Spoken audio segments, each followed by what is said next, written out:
r/ask Reddit. What were you know for in high school, and why?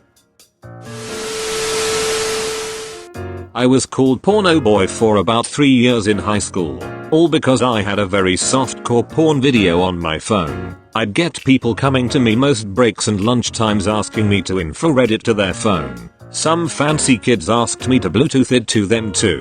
They got priority because it sent much faster. Compulsory edit. My highest upvoted post being about me having porn on my phone. Thanks everyone. One time a girl was going through my MP3 player in high school. I believe it was Adele DJ. She comes across the song Rape Me by Nirvana and screams out, "You have songs about rape, you sicko." Both of us had to go down to the guidance counselor and I had to explain myself. Luckily the song is popular and in the end she was the embarrassed on.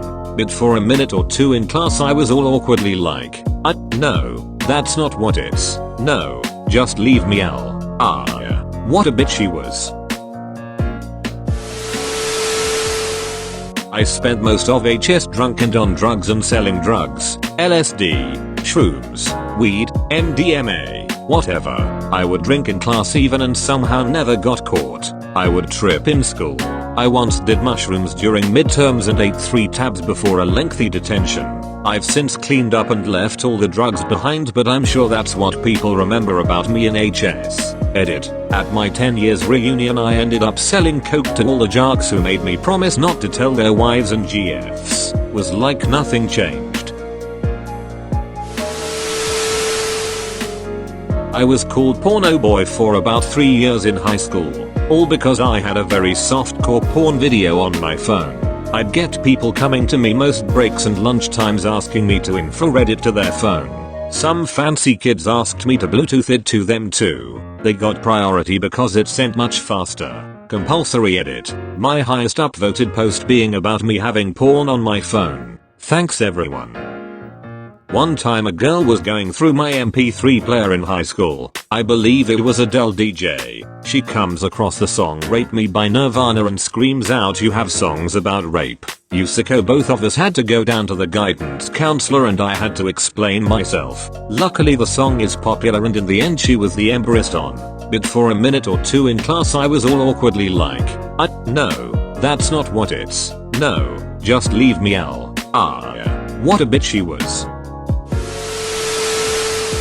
I was known as the kid who broke his ankle running from the cops at a party. Senior year, being the retarded, extremely drunk kid that I was, made an alcohol-induced decision to run from the cops. The only way away was over a fence, and through the forest. About 15 kids made it over the fence before I did. Me, of course, being the last one to jump over. As soon as I did, I landed in a pothole and broke my ankle in 3 places. Needless to say, I couldn't run. So, I sat there, in my drunken disgust, waiting to be found. They checked my ID, saw that I was 18, and said I could be on my merry way. They called an ambulance, and hauled me off to the air. Everyone remembers me being carried by 2 firemen, while I was yelling, "I am good y'all. Just a broken ankle, no big deal." It's been 3 years since high school, and people still bring this up.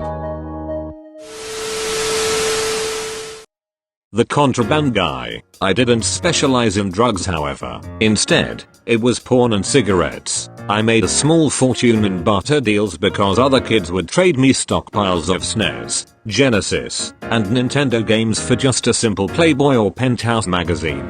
I would get the magazines from a flea market vendor. An old man sold them in bulk-sized boxes for pennies on the dollar and never carded, and I had a friend drive me every weekend to pick them up. Kept them stashed in my attic. VHS tapes however, would net me a king's ransom. I once had a kid trade me a box of over 50 SNES games just for 4 magazines and 2 VHS tapes. The box of games got me over $300 in store credit. From duplicates I traded in out of the box, and the leftover games helped pad my personal game library. This was all before the internet, mind you. Cigarettes were pretty self-explanatory. I got them by swiping or buying from cashiers that didn't give a shit. Would resell for twice to 4 times the value. I never got turned into the school staff because I was so valuable to the needs of the student body. As a result of my trades, I was able to afford all the high-end hardware and games I could ever want by just simply trading my duplicate games into Funcoland or reselling them. I supplied my own habits because my parents were cheap bastards. They never questioned how I got any of it because they never took an interest.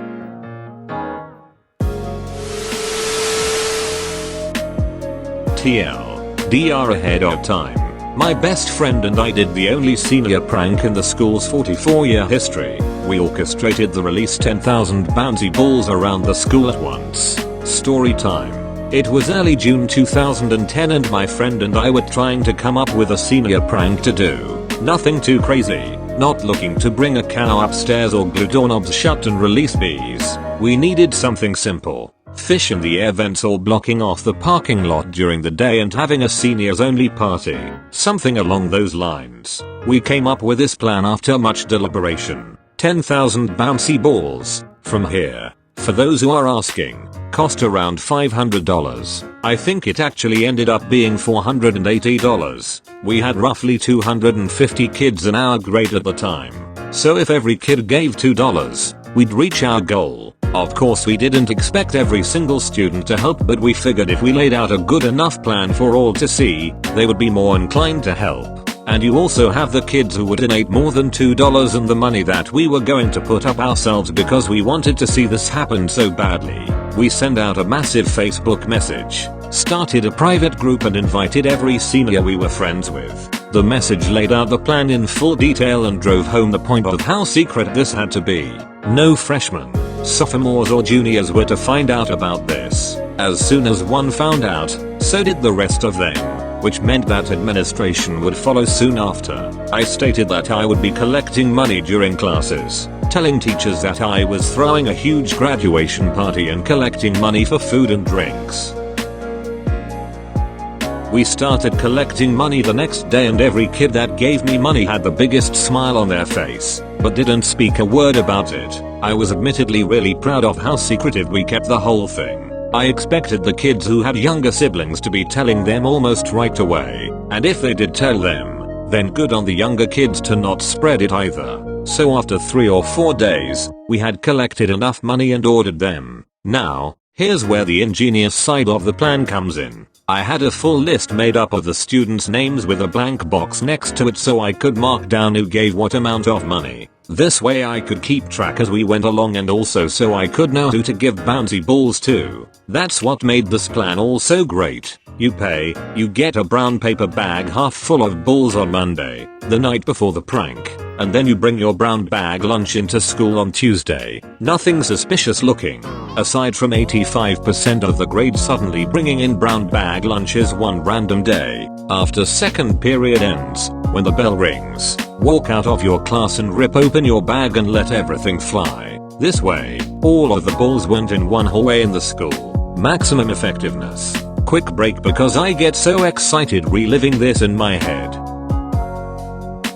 Okay, so the bouncy balls arrived in 4 heavy boxes and we poured them all into a trash can. It was such a beautiful sight. Our whole plan was coming together perfectly and we still hadn't hit a snag. It was the night before the prank was to take place and we sent out a mass text, Facebook message and updated the group instructing anybody who gave money to come to my friend's house in order to pick up their bouncy balls. Opened up the garage after school on Monday and kids started coming by. Everybody had the slight butterflies in their stomachs, including us. But it was finally time to head to bed and let the fun begin the next day. It's second period, accounting class. We had probably 20 seniors in this class out of 25 or so total. So all eyes were on my friend and we were nervous as fuck. We're whispering to each other, okay, we're gonna go out there. It's probably going to be quiet and everybody's going to be waiting for us to throw them. We just need to take a deep breath and do it. We had our game plan. 2 minutes left in the period and everybody starts waiting by the door. We were all nervous, shooting glances at each other and exchanging awkward smiles to try and hide it. The bells rings and we open up the door. Fucking madness. Balls are flying everywhere. Some teachers are laughing, some are screaming.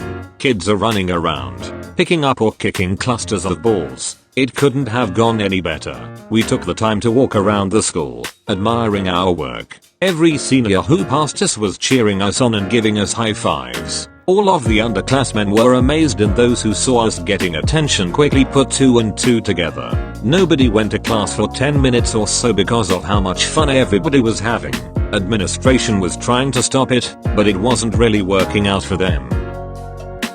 And then we went to the next period. I see the principal's face appear in the small rectangular window on the door and my heart sank.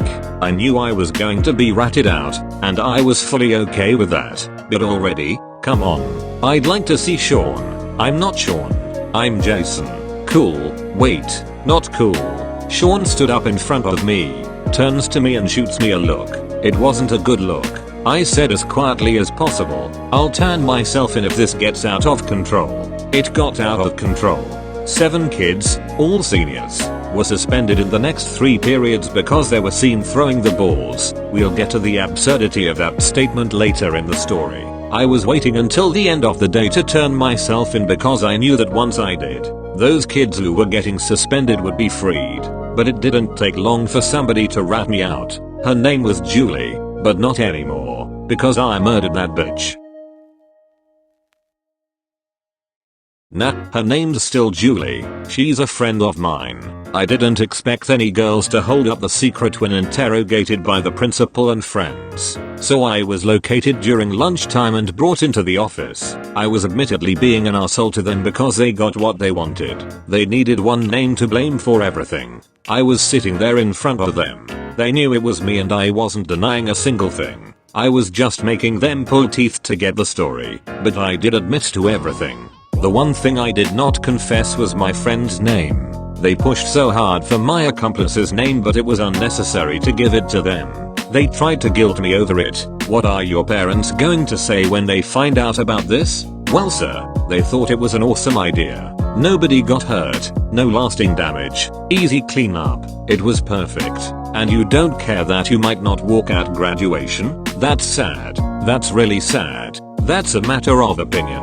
Who's going to remember me walking down the aisle at graduation?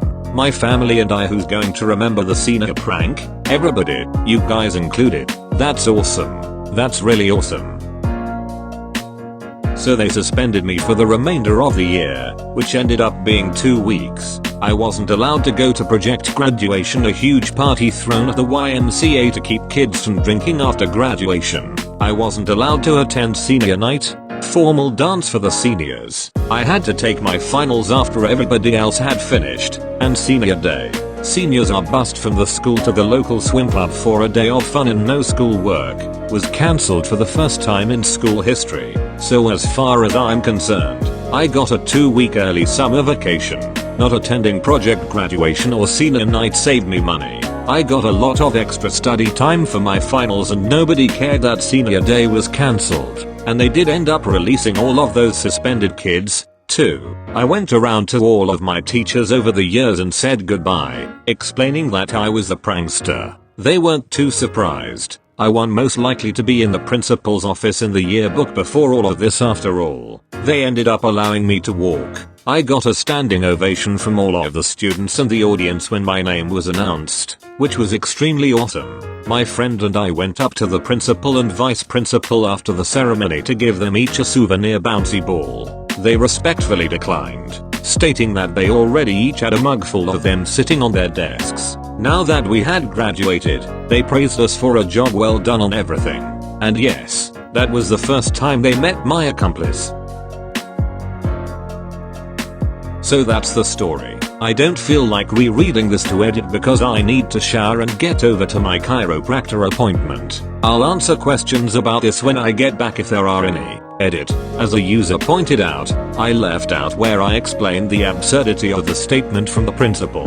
From a comment I posted further down below, I omitted the part of the story where we went to the town's board meeting that night. They were considering cancelling all senior activities that are listed, which everybody was not okay with. So we spammed Facebook and people started showing up in support. Maybe 75 of us total. I made a speech and then not yet announced, valedictorian did as well and he made them all look very stupid. Earlier in the year, we got a bunch of cameras installed in the halls. All of the kids were concerned they were being watched and that's what we were spending our money on. But anyway, he said something along the lines of, We have over 10 cameras in our school of 800 or so kids. 7 kids were suspended today, all of which were seniors. You mean to tell me that these cameras could only identify 7 faces, and they all happen to be seniors? We all know that more than 7 kids were throwing them. And we all know that about 34 of the students in the school are underclassmen. I don't know about you guys, but I don't feel very safe with these expensive cameras that can't identify more than 7 out of 800 faces. Yes, we were all pumped up and feeling good, so we probably thought his argument carried a lot more weight than it actually did. But you could hear the collective grumble across the panel when he finished speaking.